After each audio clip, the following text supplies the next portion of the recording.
નમસ્કાર મિત્રો, આજે સીધું ને સટમાં આપણે દુનિયાભરના અખબારો અથવા સમાચાર માધ્યમોમાં ભારત અને પાકિસ્તાન વચ્ચે યુદ્ધ જેવી સ્થિતિ એનું કઈ રીતે એ રિપોર્ટિંગ કરે છે અથવા તો એના વિશે શું અભિપ્રાય આપે છે એની આપણે વાત કરવાના છીએ.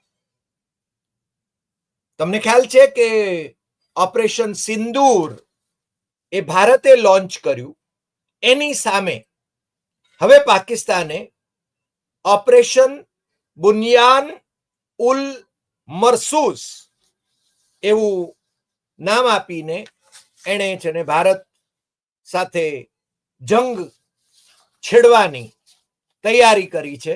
અને આજે પાકિસ્તાને કેટલાક દાવાઓ કર્યા છે. ભારત સરકારના કર્નલ સોફિયા કુરેશી અને વિદેશ સચિવ એમણે એ દાવાઓ કેટલા ખોટા છે એની પણ વાત કરી છે. અને ખાસ કરીને આજે બાંગ્લાદેશના એક અખબારની અંદર મને જે વાંચવા મળ્યું એ હું તમારી સાથે શેર પણ કરવા માંગુ છું, અને એ હકીકત છે એટલે હું એની વાત કરવા માંગુ છું કે યુદ્ધ જેવી જ્યારે પરિસ્થિતિ નિર્માણ થાય ત્યારે સૌથી પહેલા જો કોઈનો ભોગ લેવાતો હોય તો એ સત્યનો ભોગ લેવાય છે. આ છે ને એક ગ્રીક પોએટ નું કથન છે, અને અત્યારે લગભગ એવી જ પરિસ્થિતિ ચોફેરથી ચાલી રહી છે. એટલે તમે જે સમાચારો સાંભળો છો એમાં કેટલા સમાચારો સાચા છે, ખોટા છે, કેટલા દાવા સાચા ખોટા એ કહેવું જરા મુશ્કેલ છે. અમે આજે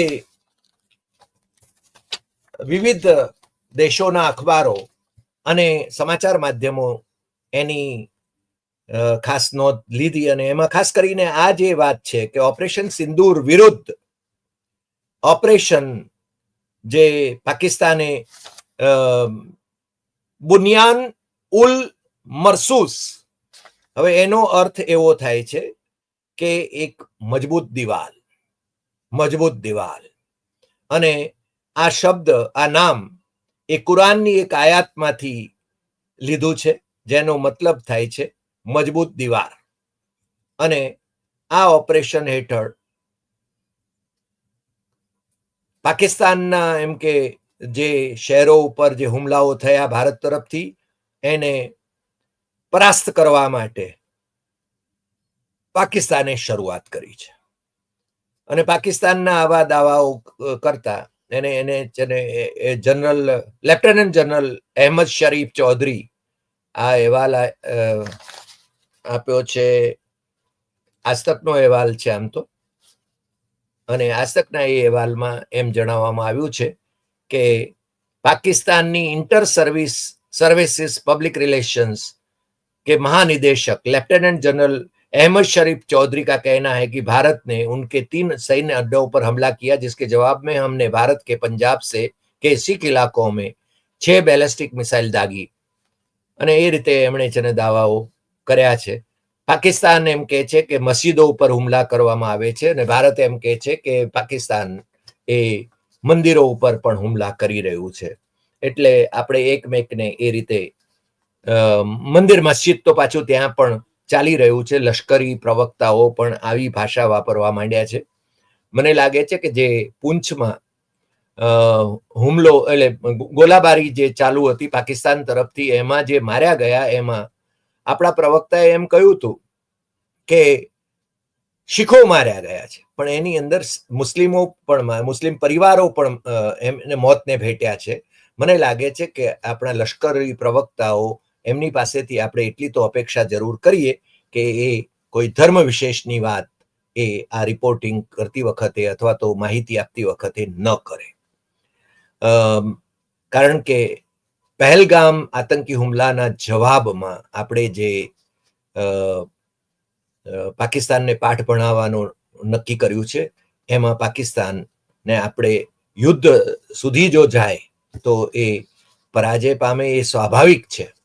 પરંતુ અત્યારે છૂટાછવાયા છમકલાઓ ચાલી રહ્યા છે અને દુનિયાભરમાં એવું મનાઈ રહ્યું છે કે આ બંને દેશો વચ્ચેનો આ ટકરાવ એ ફૂલ ફ્લેજ વોર આકાર લઈ શકે એમ છે અને એટલા માટે અમેરિકા, ચીન અને સાઉદી અરેબિયા સહિતના દેશોના ઇવન ઈરાન એ એમના જે નેતાઓ છે, એમના શાસકો છે, વિદેશ મંત્રીઓ છે, એ પ્રયત્ન કરી રહ્યા છે કે આ બંને વચ્ચે ભારત અને પાકિસ્તાન વચ્ચે જે અત્યારે ઘર્ષણ ચાલી રહ્યું છે એ ઘર્ષણને શાંત કરવામાં આવે, ડી એસ્કેલેશન કરવામાં આવે. કર્નલ સોફિયાએ એટલે આપણા જે પ્રવક્તા છે, લશ્કરી બાબતોના પ્રવક્તા કર્નલ સોફિયા કુરેશી, એમણે કહ્યું છે કે પાકિસ્તાની સેનાને પૂરે પશ્चिम मोर्चे पर लगातार आक्रामक गतिविधियां जारी रखी है. उसमें यूकेप drone, long range weapon, light ammunition और लड़ाकू विमानों का उपयोग किया गया है. भारतीय सैन्य ढांचे को निशाना बनाया है. नियंत्रण रेखा पर भी ड्रोन घुसपैठ और भारी कैलिबर हथियारों से गोलाबारी की. अंतर्राष्ट्रीय सीमा और एलओसी पर श्रीनगर से डलिया तक 26 से ज्यादा स्थानों पर हवाई घुसपैठ के प्रयास किए. भारतीय सशस्त्र बलों ने अधिकांश खतरों को सफलतापूर्वक निष्क्रिय किया है. फिर भी वायुसेना स्टेशनों उधमपुर, पठानकोट, आदमपुर और भूज, बटिंडा रेलवे उपकरण और अफसरों को नुकसान पहुंचा है. पाकिस्तान ने सुबह 1:40 बजे हाई स्पीड मिसाइल का इस्तेमाल करके पंजाब के एयर स्टेशन को नुकसान पहुंचाने की कोशिश करी है. અને આમાં આપણા ત્યાંના જમ્મુ કાશ્મીરના એક ડિવિઝનલ કમિશનર એમનું થાપાનું મૃત્યુ પણ થયું છે આની અંદર, એ બાબત પણ એમણે કહ્યું છે. અને ડ્રોનનો ઉપયોગ થઈ રહ્યો છે એટલે પહેલી વખત એમ કહે છે, બીબીસીનો અહેવાલ એમ કહે છે કે પહેલી વખત બીબીસીના સૌતિક બિસ્વાસનો અહેવાલ છે કે first drone war opens a new chapter in Indo Pakistan conflict. હવે અત્યારે છે ને બંને બાજુથી ડ્રોનની પેલી તૈયારી એટલે અટેક થઈ રહ્યા છે, એ બાબત પણ હવે બધાના ધ્યાનમાં આવી રહી છે.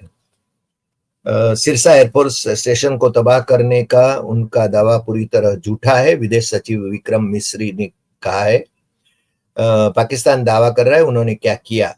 वे लगातार भारी झूठ बोल रहे हैं. पाकिस्तान की सरकारी एजेंसियां बोल रही है कि उन्होंने भारत में कई मिलिट्री फैसिलिटीज को ध्वस्त किया है.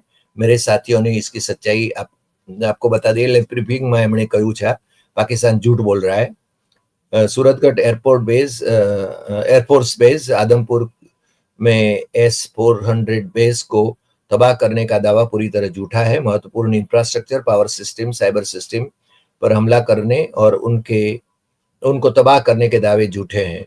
मैं आप सभी से अपील करता हूं कि पाकिस्तान के झूठों को से भ्रमित न हो. पाकिस्तान लगातार नागरिकों और नागरिक ठिकानों को निशाना बना रहा है અને પાકિસ્તાન પણ સામે એ રીતે દાવા કરી રહ્યું છે કે ભારત આ રીતે ખોટી વાતો કરી રહ્યું છે.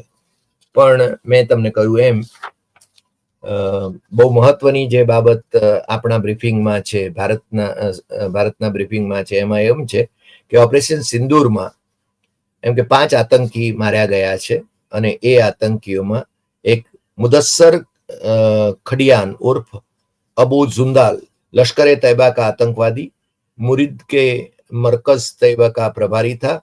26 नवंबर 2008 मुंबई में हुए आतंकी हमले में शामिल था. पाकिस्तानी सेना ने अंतिम संस्कार में इसे गार्ड ऑफ ऑनर दिया. दूसरा है हाफिज मोहम्मद जमील, जैसे मोहम्मद का बड़ा आतंकवादी, मौलाना मसूद अजहर का सबसे बड़ा साला, भावलपुर में मरकज सुबहान अल्लाह का प्रभारी, युवाओं को कट्टरपंथी बनाने और फंडिंग में सक्रिय. तीसरा मोहम्मद यूसुफ अजहर उर्फ उस्ताद जी, मोहम्मद सलीम गोसी साहब, जैसे मोहम्मद का आतंकी और मसूद अजहर का साला. चौथा है खालिद उर्फ अबू अकासा, लश्कर तैयबा का आतंकी, अफगानिस्तान से हथियारों की तस्करी में शामिल था. जम्मू कश्मीर में कई आतंकी हमलों में शामिल था. फैजाबाद में अंतिम संस्कार हुआ, उसको पाकिस्तानी सेना के अधिकारी भी शामिल हुए थे. पांचवा मोहम्मद हसन खान जैसे मोहम्मद का आतंकी, पिता पीओके में जैसे मोहम्मद का ऑपरेशनल कमांडर मुफ्ती असगर खान कश्मीरी, मोहम्मद हसन की जम्मू कश्मीर में आतंकी हमलों में योजना में अहम भूमिका रही है. આજે જે અમે અખબારોની વાત કરી એમાં ગ્લોબલ ટાઈમ્સે કહ્યું છે કે એણે પેલા ઓપરેશનની વાત કરી પાકિસ્તાનના, એણે જે નામ આપ્યું છે એની, અને બાકી ગ્લોબલ ટાઈમ્સ ઘણા બધા સમાચારો એ આપે છે. અને ગ્લોબલ ટાઈમ્સ ચાઇનાનું સત્તાવાર અખબાર છે, સરકારી અખબાર છે. એમાં પાછો રિપોર્ટ ખોટો જ રિપોર્ટ છે, પણ 70% of India's power grid has been disabled by cyber attack launch as a part of Operation Bunyan Marsus, Pakistani state media PTV news reported. આ જુઠ્ઠાણું પાકિસ્તાન જે ફેલાવે છે એ, અને બાકી બીજા બધા પણ જુઠ્ઠાણાઓ જે એમણે Saifullah Khan, spokesperson for Pakistan civil aviation ઓથોરિટીએ જે ચીની એજન્સી શિન્ઝુઆ એને જે અહેવાલ આપ્યો છે એને આધારે એમાં એ બાબત થાય છે. પછી બીબીસીએ જે અહેવાલ આપ્યો છે એની અંદર કહ્યું છે કે the first drone war open a new chapter in India Pakistan conflict. આ છે ને સૌથી વિશ્વાસનો અહેવાલ છે. CNN એને પણ આખી, CNN અમેરિકાની એજન્સી છે અને એણે છે ને મિલિટરી ઓપરેશન બંને બાજુના એના કમ્પેરેટિવ પણ સેફ પ્લે કરે છે, એટલે બંને બાજુની વાત કરે છે.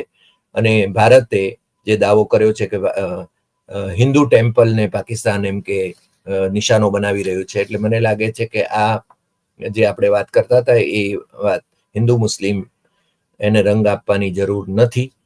પણ જમ્મુ કાશ્મીરના ચીફ મિનિસ્ટર ઉમર અબ્દુલ્લાએ જે કહ્યું છે કે district development commissioner Rajkumar Thapa was killed. એ રાજકુમાર થાપા મેં જે અગાઉ વાત કરીએ કે રાજૌરીમાં જે શેલિંગ થયું, ગોળીબારી થઈ, એમાં એમનું મૃત્યુ થયું છે. અને પછી આની અંદર જ CNN રિપોર્ટમાં વિક્રમ મિશ્રીના એની બ્રીફિંગનો પણ ઉલ્લેખ છે. CNN વિગતે બધા સમાચારો આપે છે અને એમ કે છે કે પાકિસ્તાનના વિદેશ મંત્રીએ એમ કહ્યું છે કે if India stops here so will we. આ બાબત એમણે કબૂલી છે. ભારત જો બંધ કરે બધું તો અમે પણ બંધ કરવા માટે તૈયાર છીએ. CNN IMFની જે $1 બિલિયન લોન ભારતના વિરોધ છતાં પાકિસ્તાનને એની એ આપવાનું, એટલે આમ તો $7 બિલિયન પેકેજ છે, બેલઆઉટ પેકેજ, એમાંથી આ $1 બિલિયન એને આપવાનું એ મંજૂર કર્યું છે IMFએ. ભારતે વિરોધ કર્યો હતો, પરંતુ એ છતાં એણે છે ને આ મંજૂર કર્યું છે. અને ભારતે એવી રજૂઆત કરી છે કે આ નાણાંનો ઉપયોગ પાકિસ્તાન એ લશ્કરી બાબતો માટે કરશે. Misuse of debt financing fund for states sponsored cross border terrorism, એવી ભારતની ભૂમિકા હતી. CNN એવું માને છે કે ઇન્ડિયા પાકિસ્તાનની ક્રાઇસિસ એ બહુ જ ગંભીર તબક્કે પહોંચી છે અને ગમે ત્યારે પૂર્ણ યુદ્ધ તરફ એ લઈ જાય એવું પણ બને. હવે એનો બીબીસીએ એમ કહ્યું છે કે what is the way out of India and Pakistan crisis. એના સંદર્ભમાં વિવિધ નિષ્ણાતોના અભિપ્રાયો પણ એમણે આપ્યા છે. અને એમાં જે વિદેશોના એટલે ચીન, સાઉદી અરેબિયા, અમેરિકા અને ઈરાન, એ બધાના જે નેતાઓ જે મધ્યસ્થી કરવાની કોશિશ કરી રહ્યા છે, બંને બાજુને ઠારવાની કોશિશ કરી રહ્યા છે, બંનેને શાંત કરવાની કોશિશ કરી રહ્યા છે, એના ઉલ્લેખો છે. લા મોન્ડે એ ફ્રાન્સનું અખબાર છે. તમને ખબર છે કે પાકિસ્તાને રાફેલ તોડી નાખ્યાના સમાચાર આવ્યા. એ સમાચારને ભારત સરકારે તો ખોટા ગણાવ્યા છે, પરંતુ ફ્રાન્સના શેર બજારમાં રાફેલ ઉત્પાદક જે કંપની છે એના ભાવ શેર બજારમાં ગગડી ગયા છે. એટલે એને માટે પણ એ ચિંતાનો વિષય તો બને જ છે. લામોન્ડે કહ્યું છે કે મિલિટરી ટેન્શન વધી રહ્યું છે. પીપલ રીડ મોર્નિંગ, જો કે લાહોરમાં બધા છે ને વ્યવસ્થિત રીતે સવારે છાપા વાંચી રહ્યા હતા, એને તસવીરો પણ મૂકી છે અને એક એમ કહે છે કે ત્યાં પાછું બધું રૂટીનમાં ચાલી રહ્યું છે. અને અલગ અલગ ડ્રોનના જે Pakistan military sources said that its forces had shot down 77 Indian drones, અને ભારતે કહ્યું છે કે 300 થી 400 ડ્રોન એ છે ને ભારતીય ટેરિટરીમાં પાકિસ્તાને મોકલાવ્યા હતા અને એને તોડ્યા છે. બાંગ્લાદેશનું ધ ડેલી સ્ટાર છે, એણે પેલું મેં જે વાક્ય કહ્યું હતું કે in war truth is the first casualty, એ ગ્રીક પોએટ એસ્યુલસ એમનું એ વાક્ય છે, એને કોટ કરીને પછી એ આખો war propaganda and India Pakistan conflict એના વિશેનો એક આખો લેખ લખ્યો છે.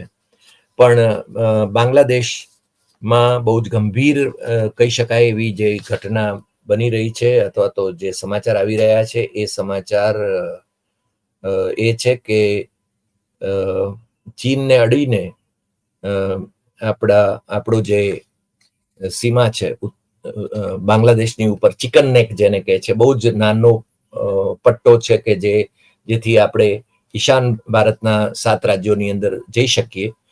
એની નજીક જ 1931માં જ્યારે એ એરપોર્ટ વપરાતું હતું, લાલમોની હાટ, એ સાવ અત્યારે તો વપરાતું નથી, પરંતુ જે ગંભીર સમાચારો ત્યાંથી આવી રહ્યા છે અને એનો ઉલ્લેખ એના સમાચારમાં મને પણ કેટલાક મિત્રોએ મોકલાવ્યા છે સમાચાર, અને સાથે સાથે એનડીટીવીએ પણ એના વિશે સમાચાર આપ્યા છે કે ચિકન નેક અથવા સિલિગુરી કરિડોરમાં ત્યાં છે ને એની બરાબર નજીકમાં જ આ જે એરબેઝ છે, એ એરબેઝ આમ અત્યાર સુધી તો વપરાયા વગરનો પડ્યો હતો, પરંતુ ત્યાં ચાઇના એ બાંગ્લાદેશને આ એરબેઝ ફરીને બાંધી આપવાની ગોઠવણ કરી રહ્યું છે. અને એ ભારતીય સરહદથી ખૂબ નજીક છે. અને તમને ખ્યાલ હશે કે મોહમ્મદ યુનુસ હમણાં ચીન ગયા ત્યારે એમણે ચિકન નેક આપણે છે ને જો એને બંધ કરી શકીએ અથવા કબજે કરી શકીએ તો છે ને ઈશાન ભારતના જે રાજ્યો છે એ છે ને આપણે લઈ શકીએ એવી એક ઘૃણાસ્પદ કોમેન્ટ એમણે કરી હતી, ને પછી ફેરવી તોડ્યું હતું. પરંતુ એમના બદ ઈરાદાઓ હજુ અકબંધ છે, કારણ કે બાંગ્લાદેશ અત્યારે પાકિસ્તાન સાથે બહુ જ સુમેળ ધરાવતું થઈ ગયું છે, અને ભારત સાથેના સંબંધો હવે એના કથળતા જાય છે. અને આ જે આ એરબેઝ જે બાંધવાનો છે એમાં ચીન બાંધી આપે છે, પરંતુ એમાં સબ કોન્ટ્રાક્ટ છે એ પાકિસ્તાનને આપવામાં આવી રહ્યો છે, એવા સમાચાર પણ આની અંદર છે. ત્રીજું, ભારત અને બાંગ્લાદેશ વચ્ચેના સંબંધોમાં પણ ખટાશ આવે એવા સમાચાર ધ ડેલી સ્ટાર, જે બાંગ્લાદેશનું અખબાર છે, ઢાકાનું બહુ પ્રતિષ્ઠિત અખબાર છે, એને કહ્યું છે કે we strongly protest India's action of pushing at least 123 individuals including Rohingyas and Bangla speaking people into Bangla through the Kurigram and Khagrachari border point. તમને ખ્યાલ છે કે ચંડોળા તળાવના કેટલાકને છે ને જે સરહદ સુધી મૂક્યાવાની વાત હતી, એમાં આ કહે છે કે 123 વ્યક્તિઓને પુશિન એટલે ત્યાં આગળ એમની સરહદમાં ધકેલી દેવાની વાત આપણે ધકેલી આવ્યા છીએ, એ ઉપરથી સંબંધો બંને દેશો વચ્ચેના ખરાબ કરે એવી સ્થિતિ છે. આ જ અખબાર લખે છે કે ઇન્ડો પાકિસ્તાન ટેન્શન એ યુદ્ધમાં પરિણમે એવા સંજોગો થઈ રહ્યા છે, પરંતુ બાંગ્લાદેશ પોતે કોઈ યુદ્ધ ઈચ્છતું નથી. ઇઝરાયલનું જેરુસલેમ પોસ્ટ કરીને અખબાર છે, બહુ પ્રતિષ્ઠિત અખબાર છે, એ અખબારે ગ્લોબલ ટાઈમ્સ જે ચાઇનાનો અખબાર છે, એણે છે ને પાકિસ્તાની પ્રાઇમ મિનિસ્ટરે નેશનલ કમાન્ડ ઓથોરિટી એની ન્યુક્લિયર અને મિસાઇલ પોલિસી અંગે એક મિટિંગ બોલાવ્યાના સમાચાર વહેતા કર્યા હતા, પરંતુ એ સમાચાર ખોટા છે અને એ પાછા એને CNN ને પણ કોટ કર્યા હતા. પાકિસ્તાન's Prime Minister Shehbaz Sharif has called a meeting of the country's highest decision-making authority on nuclear and missile policy issues, the military said in a statement, according to CNN. અમેરિકાની CNN એના પાછા military, પાકિસ્તાનની military આવો દાવો કરે છે એવું કહે છે અને પછી એનો ખુલાસો, આ ખોટા સમાચાર છે એવો ખુલાસો એ પાકિસ્તાનના ડિફેન્સ મિનિસ્ટર ખ્વાજા આસિફ એ પાછા જેરુસલેમ પોસ્ટમાં એ પ્રકાશિત કરે છે. એટલે ચાઇના એમ કે છે કે આવી મિટિંગ બોલાવી છે, પણ એના ડિફેન્સ મિનિસ્ટર, પાકિસ્તાનના ડિફેન્સ મિનિસ્ટર છે એ કહે છે કે આ ખોટા સમાચાર છે. અને આ જ સમાચાર બાંગ્લાદેશના ડેલી સ્ટારે પણ છાપ્યા છે કે આવી કોઈ મિટિંગ એમણે બોલાવી નથી. ઢાકા ટ્રિબ્યુને પણ પેલા જે ચીન એને માટે બીજા પણ પ્રોજેક્ટમાં જે બાંધે છે એના રનવે ને બધું, કોક્સ બાજાર એરપોર્ટ પરના, એની પણ વાત આમાં આજે છાપી છે.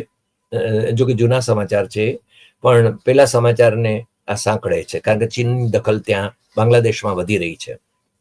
જેરુસલેમ પોસ્ટ એ કહે છે કે બંને વચ્ચે, ભારત અને પાકિસ્તાન વચ્ચે, બંને પાછા ન્યુક્લિયર આર્મ સ્ટેટ્સ છે, એટલે એના ઉપર વ્યાપક યુદ્ધ થાય એવા સંજોગો એ જુએ છે. મોસ્કો ટાઈમ્સમાં આમ તો તમને ખ્યાલ છે કે મોસ્કોમાં ચીનના પ્રેસિડેન્ટ શી જિનપિંગ અને રશિયાના પ્રેસિડેન્ટ પુતિન વચ્ચે પણ હમણાં મુલાકાત થઈ અને એટલે મોસ્કોમાં જતા શી જિનપિંગ અને પાકિસ્તાન સાથેના મોસ્કોના સંબંધો એના વિશે પણ મોસ્કો ટાઈમ્સે આજે છે ને બહુ વિગતે સમાચાર આપ્યા છે. એટલે એવું નથી કે મોસ્કો હવે છે ને ભારત સાથે સંબંધો ધરાવે છે, પાકિસ્તાન સાથે પણ સંબંધો ધરાવે છે અને એ સંબંધો વધુ ગાઢ થઈ રહ્યા છે એની વાત પણ આજે આ મોસ્કો ટાઈમ્સ, જે ત્યાંનું અખબાર છે મોસ્કોનું, એણે છે ને વિગતે છાપે છે અને ભારત સાથેના સંબંધોની વાત પણ એ જ અહેવાલમાં મૂકી છે. પરંતુ પાકિસ્તાન, રશિયા અને પાકિસ્તાનના સંબંધો એ વધી રહ્યા છે એ 2017થી, અને 4 વર્ષમાં તો રશિયા અને પાકિસ્તાને જે એગ્રીમેન્ટ કર્યું છે ગેસ પાઇપલાઇન કરાંચીથી લાહોર, એની પણ વાત છે અને બીજા એના સંબંધો વધી રહ્યા છે એની પણ વાત છે. સાઉદી ગેઝેટ એ સાઉદી અરેબિયાનું સત્તાવાર અખબાર છે અને એમાં આ યુદ્ધના સમાચારો તો છે જ છે, અને છતાં G7ના કન્ટ્રીઝ છે, બોથ એણે છે ને ઇન્ડિયા અને પાકિસ્તાનને મેક્સિમમ રિસ્ટ્રેઇન કરવા માટે એમણે મર્યાદામાં રહીને પાછી શાંતિ સ્થાપવા માટે, અને એણે કહ્યું છે કે, અને ઇવન કેનેડાએ પણ statement release on Friday by Canada on behalf of G7 foreign ministers expressed concern for civilian safety and called for de-escalation. એટલે તણાવ છે ને ઓછો કરવા માટે એમણે આગ્રહ કર્યો છે. G7 કન્ટ્રીઝ વતી એમણે નિવેદન કર્યું છે. પણ it looks like a war here એવું એ છે ને અખબાર છાપે છે. સાઉદી ગેઝેટમાં જ તમને ખ્યાલ છે કે યુએસ પ્રેસિડેન્ટ ડોનાલ્ડ ટ્રમ્પ, આમ તો એમનો ધંધો બહુ જ બડુકો છે, એ પ્રેસિડેન્ટ થયા હતા, ગઈ વખતે પણ પ્રેસિડેન્ટ થયા ત્યારે સાઉદી અરેબિયાની મુલાકાતે સૌથી પહેલા ગયા હતા. એ મુસ્લિમ કન્ટ્રી છે અને custodian of Mecca and Medina, આ પવિત્ર સ્થળો જે દુનિયાભરના મુસ્લિમો માટે ગણાય અને હજ પડવા માટે જતા હોય છે, એટલે એનો એક પ્રભાવ પણ રહે છે. એટલે ટ્રમ્પ એ નજીકના ભવિષ્યમાં જ એમની પહેલી વિદેશ યાત્રા એ સાઉદી અરેબિયાની કરશે એવું પણ લાગે છે, કારણ કે સાઉદી અરેબિયા સાથે એમના ધંધાદારી સંબંધો પણ છે. સાઉદી ગેઝેટ પાછું લખે છે કે Saudi minister visits India and Pakistan to help defuse military tension. Adel al Jubeir એ પાકિસ્તાનના પ્રાઇમ મિનિસ્ટર શહેબાઝ શરીફને મળ્યા અને આપણા વિદેશ મંત્રી સુબ્રમણ્યમ જયશંકરને પણ મળ્યા, એટલે એના અહેવાલ પણ ત્યાં સાઉદી ગઝેટમાં છપાયા છે. ગલ્ફ ન્યૂઝ એમ છાપે, ગલ્ફ ન્યૂઝે પણ આ સમાચારો છાપ્યા છે કે બંને દેશો વચ્ચે ચોથા દિવસે પણ બહુ જ એકમેકની ઉપર આક્ષેપો ને એ બધાનું ચાલુ રહ્યું છે. તેહરાન ટાઈમ્સ, ઈરાનનું જે પાટનગર છે તેહરાન, ત્યાંનું અખબાર છે, એ કહે છે કે સાઉથ એશિયાના ન્યુક્લિયર નેબર્સ નિયરિંગ અ ડેન્જર થ્રેશોલ્ડ, બહુ જ વિસ્ફોટક પરિસ્થિતિમાં આવીને ઊભા છે એમ એ કહે છે. અને એને કારણે ગ્લોબલ અને ઇકોનોમિક ઇમ્પ્લિકેશન એ બધાને માટે થવાની શક્યતા જરૂર જણાય છે. તેહરાન ટાઈમ્સ એમ કહે છે કે Saudi minister in Pakistan as tension flares up Kashmir, બધા દેશો છે ને એ આગ્રહ કરી રહ્યા છે. એક તેહરાન ટાઈમ્સનો એક જૂનો રિપોર્ટ છે, 28 એપ્રિલનો છે, પણ ત્યાં પાકિસ્તાનના રેલવે મિનિસ્ટર હનીફ અબ્બાસીનો બકવાસ એમાં એમણે છાપ્યો છે કે 130 ન્યુક્લિયર વોરહેડ્સ અમારી પાસે છે અને એ ભારત પર છોડવા માટે જ છે. અને પાછું એમ કહ્યું છે કે ધ ન્યૂ ઇન્ડિયન એક્સપ્રેસ, એટલે ભારતનું અખબાર, reported Abbasi issued this threat in a reply to India's recent decision to suspend Indus Water Treaty following the deadly Pahalgam terror attack that kills 26 people. એટલે આ પ્રકારે આખી દુનિયાને આ ભારત અને પાકિસ્તાનના એના સંઘર્ષની ચિંતા થવા માંડી છે. પાકિસ્તાનનું ડોન અખબાર એ પણ આજે લખે છે કે લડી લેવાનું છે અને એના પ્રાઇમ મિનિસ્ટરે બધા જ વિપક્ષી નેતાઓ અને દેશના રાજકીય નેતાઓને વિશ્વાસમાં લેવા માટે બધાની સાથે વાત કરી છે. અને escalation came after Islamabad's consistent warning of an imminent Indian military attack following the Pahalgam tragedy એની વાત કરે છે. અને પાકિસ્તાન એને ભારતને જડવી સલાક જવાબ આપશે એવું એ કહે છે. એમણે ફોન પર બધાની સાથે વાત કરી છે. એમાં પીપીપી ના ચેરમેન બિલાવલ ભુટ્ટો જરદારી છે. તમને ખ્યાલ છે કે જરદારી એ પોતે પ્રેસિડેન્ટ છે પાકિસ્તાનના, એટલે કે બિલાવલના ફાધર. બિલાવલ પહેલા વિદેશ મંત્રી હતા અને બિલાવલના માતુશ્રી એ પ્રાઇમ મિનિસ્ટર હતા અને જેમની હત્યા થઈ હતી એ તમે જાણો છો.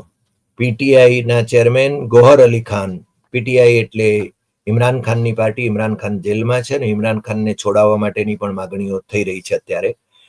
જેયુઆઈએફ chief Maulana Fazlur Rehman, MQMP convener Khalid Maqbool Siddiqui, JI Ameer Hafiz Naeemur Rehman, BAP head Khalid Hussain Magsi અને પીએમએલક્યુ ચૌધરી સાદિક હસન, આ બધાને વિશ્વાસમાં લઈને હવે ભવિષ્યમાં પણ અમે છે ને ભારતની સામે રિટાલિએટરી રિસ્પોન્સ આપીશું. એટલે પાકિસ્તાન હવે હજુ સખણું રહેવા તૈયાર નથી આટલો માર ખાધા પછી પણ, એવી સ્થિતિ એમાં થઈ રહ્યું છે.